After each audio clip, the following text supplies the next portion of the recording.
오늘은 특별한 날입니다. 3월의 마지막 날이고 바로 누가복음의 결론에 이른 날이기 때문입니다. 우리 영화나 책이나 드라마 결론이 중요하죠. 그래서 어떻게 끝났는데? 라고 우리가 결론을 물어보기도 합니다. 예수님은 구약에서 예수님에 대한 모든 예언을 성취하셨습니다. 예수님이 성취하신 구약의 핵심은 그리스도의 고난과 부활입니다. 그리스도의 고난과 부활의 목적이 무엇일까요? 왜 그리스도는 이 땅에 오셔서 십자가에서 고난받으시고 3일 만에 부활을 하셨을까요? 그 목적이 무엇일까요? 이 모든 일의 궁극적인 목적이 무엇일까요? 47절 말씀입니다. 회개하여 죄 용서를 받고 구원을 얻게 하기 위함입니다. 제 용서의 근거는 사람에게 있지 아니하고 그리스도의 고난과 십자가의 구속 사건이 있고 그 제 용서의 수단이 바로 회개라는 것을 말해주고 있습니다. 이 모든 것의 궁극적인 목적을 알게 된 제자들의 사명은 무엇일까요? 48절에 너희는 이 모든 일의 증인이라. 예수님께서 이 복음의 증인의 사명을 감당하도록 하기 위해서 부활하신 예수님을 눈으로 보게 하시고 손으로 만져보게 하시고 성경의 모든 것들을 풀어서 깨닫게 하셨다는 겁니다.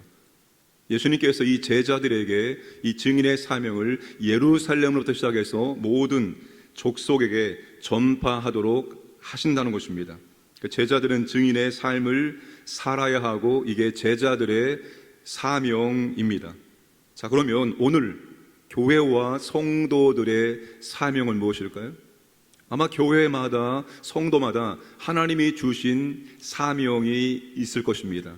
그러나 모든 교회, 모든 성도들의 공통적인 사명이 있습니다. 그것이 바로 예수를 증거하는 것입니다. 오늘날 교회가 가장 중요한 이 본질의 사명인 영혼 구원을 잃어버린 것은 아닌가? 이 영혼 구원의 이 본질의 사명이 약해지고 있는 것은 아닌가 하는 생각을 합니다.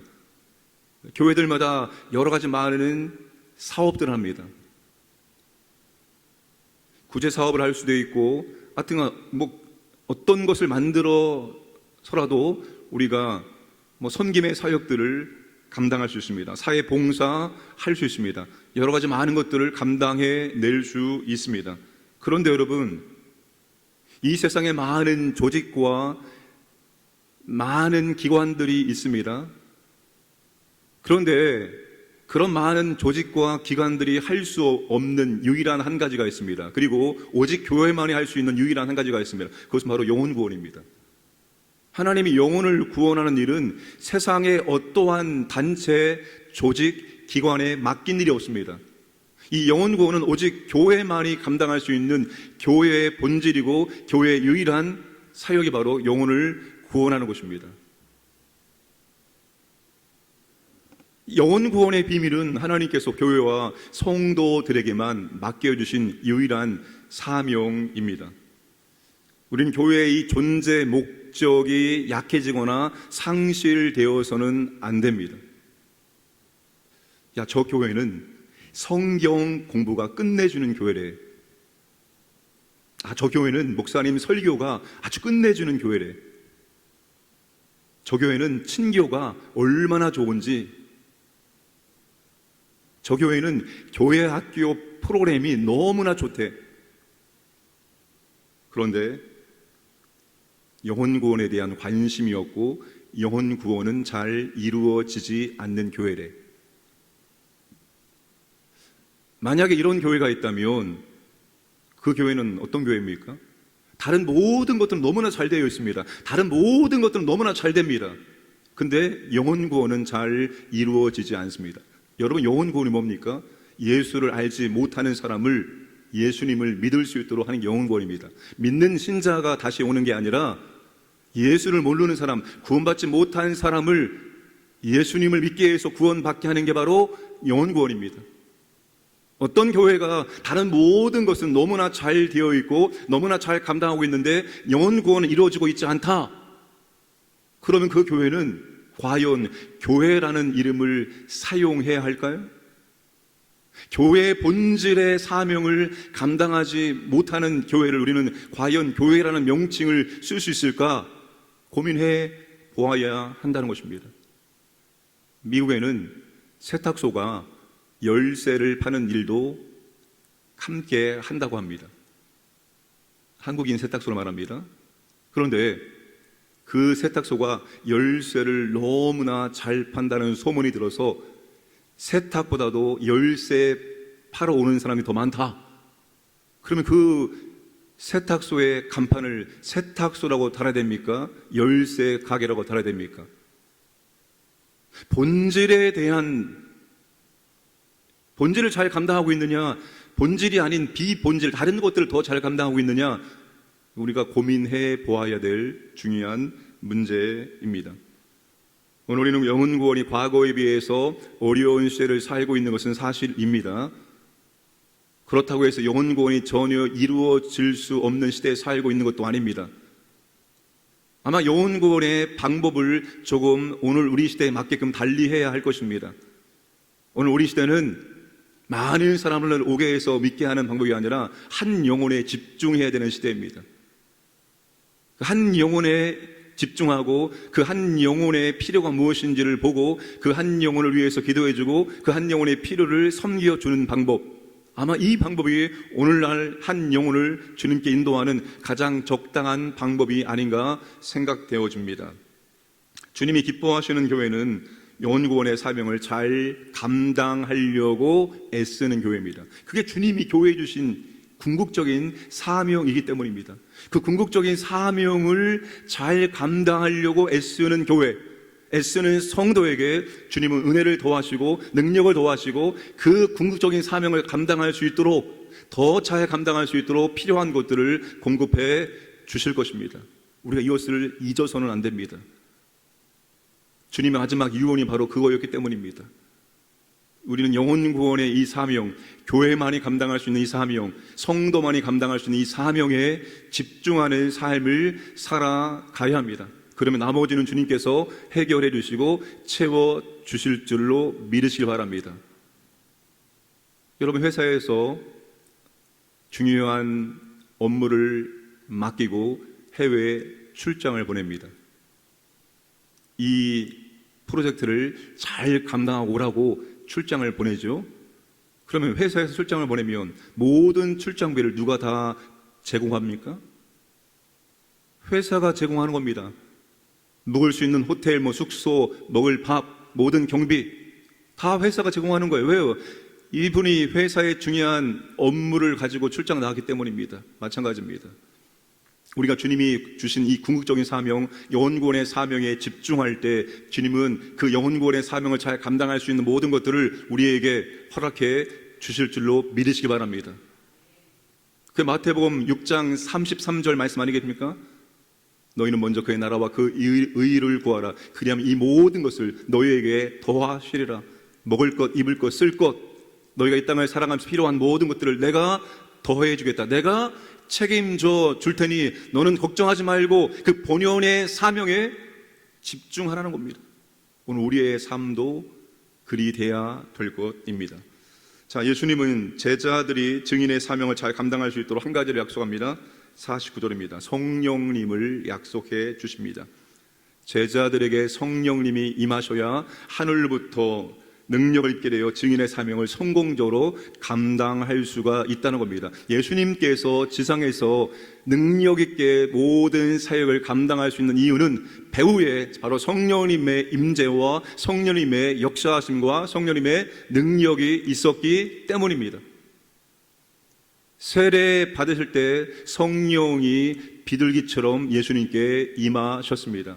그리고 첫 번째 예수님께서 광야에 가셔서 성령님의 이끄심을 통해서 광야에 들어가셔서 40일 동안 줄이시고 사탄의 시험을 이겨내셨습니다. 예수님의 사역, 여러분, 처음부터 성령님이 함께 하신 사역이었습니다. 그 모든 지상의 사역의 능력이 성령님의 함께 하심을 통해서 이루어진 거예요. 그래서 예수님은 제자들에게 성령님이 임하실 때까지 예루살렘에서 기다리라 라고 말씀을 하셨습니다. 제자들은 복음 증거의 새 시대를 준비하기 위해서 큰 기쁨으로 예루살렘에 돌아와 늘 성전에서 성령님을 기다리며 하나님께 찬송을 드렸습니다. 누가복음 1장은 어떻게 시작됩니까? 오실 메시아를, 오실 그리스도를 간절히 기다렸던 두 사람이 있었습니다. 시몬과 안나. 그들이 성전을 떠나지 않고 성전에서 기도하면서 그 그리스도를 간절히 기다렸습니다. 그리고 그들은 그리스도를 눈으로 보고 몸에 안게 되는 영광을 얻게 되었습니다. 누가복음 24 마지막은 제자들이 성전에 가서 오실 성령님을 간절히 기다리며 하나님께 찬송을 드렸다는 것입니다. 그리고 사도행전 넘어가면 그 오실 성령님을 그들은 만났고 성령님의 능력을 덧입어서 그들은 능력 있게 복음 사역을 감당하는 것을 우리가 확인할 수 있습니다. 오직 성령님의 임재와 능력만으로 가능합니다.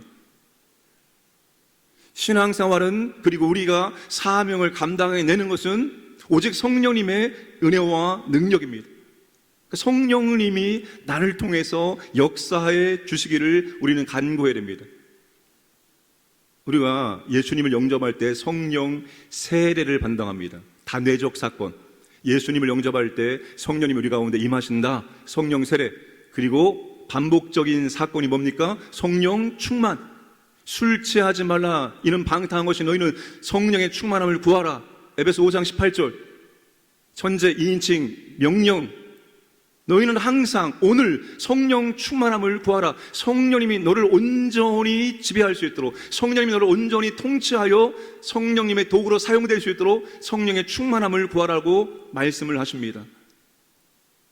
여러분, 우리 성령 충만해야 되고 오직 성령님으로 모든 것을 감당해야 됩니다. 예배도 성령님이 예배 드리게 하셔야 되고, 기도도 성령께서 기도하게 하셔야 되고, 우리가 사명도 성령께서 감당할 수 있도록 우리를 도구로 사용해 줄 때만이 가능합니다.